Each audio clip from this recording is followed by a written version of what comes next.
ரசிக பெருமக்களே, மீடியாவை சேர்ந்த அன்பர்களே, ரசிக பெருமக்களே, தமிழ்நாட்டில் எங்கெங்கும் நிறைந்திருக்கக்கூடிய எனது அன்பர்களே, என் மீது பிரியமும் பாசமும் மரியாதையும் மதிப்பும் பக்தியும் வைத்திருக்கக்கூடிய கோடான கோடி ரசிக பெருமக்களே, உங்களுக்கு நீங்கள் சொல்லுகின்ற பிறந்த நாள் வாழ்த்துக்களை நான் ஏற்றுக்கொண்டு உங்களுக்கு நன்றி சொல்லுகிறேன். உங்களுக்கு நன்றி எப்படி சொல்லுவது என்று எனக்கு வார்த்தைகள் கிடையாது.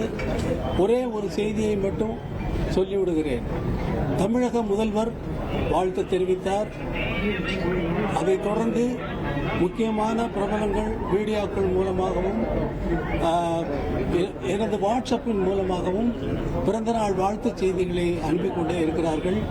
கோடானு கோடி ரசிக பெருமக்களும் அனுப்பிக் கொண்டே இருக்கிறார்கள். இந்தியாவின் உதவி வைஸ் பிரசிடென்ட் அவர்கள் வாழ்த்து தெரிவித்து போனில் என்னை அழைத்து வாழ்த்து தெரிவித்தார். அமித்ஷா அவர்கள் வாழ்த்து தெரிவித்திருக்கிறார்.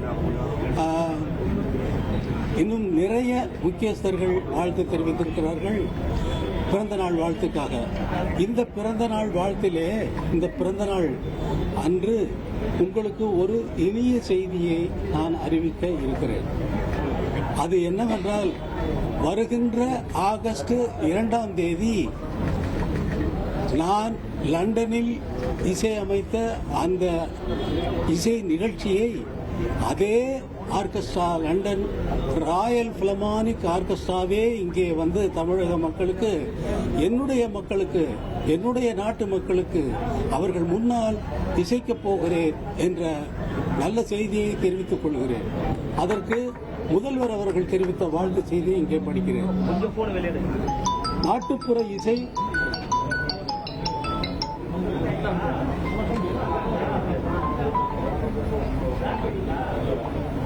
தங்களின் சிம்பனி இசை தமிழ்நாட்டில் ஒலிக்கவுள்ள ஆகஸ்ட் 2ஆம் நாளுக்காக கோடிக்கணக்கான ரசிகர்களில் ஒருவனாக நானும் காத்திருக்கிறேன் என்று தமிழக முதல்வர் சொல்லியிருக்கிறார்.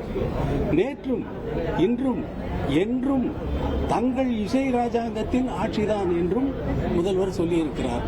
இந்த இனிய நிகழ்ச்சியை, இனிய செய்தியை தமிழக மக்களுக்கு அல்ல, உலகமெங்கும் இருக்கக்கூடிய தமிழக மக்களுக்கும் என்னுடைய ரசிக பெருமக்களுக்கும் மிகவும் மகிழ்ச்சியாக நீங்கள் கேட்க வேண்டும்.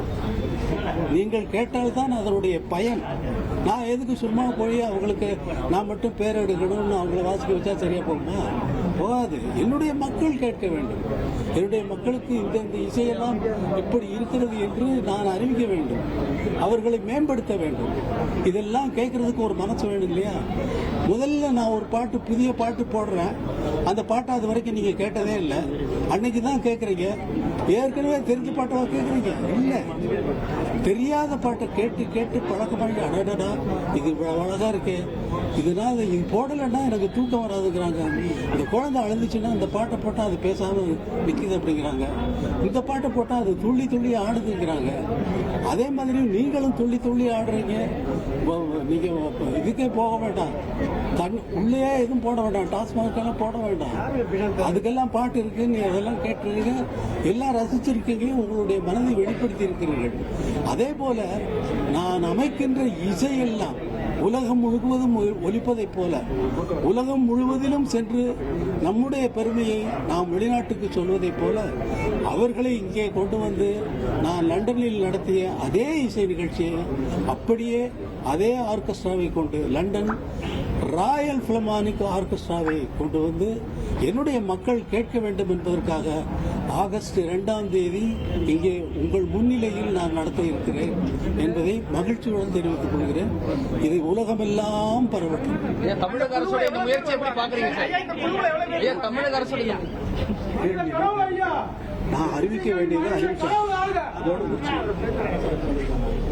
நீங்க அதுல ஒரு கோயில் இதை எப்படி நான் பார்க்கணும்? செய்திகளை உடனுக்குடன் தெரிந்து கொள்ள உடனே சப்ஸ்கிரைப் பண்ணுங்க.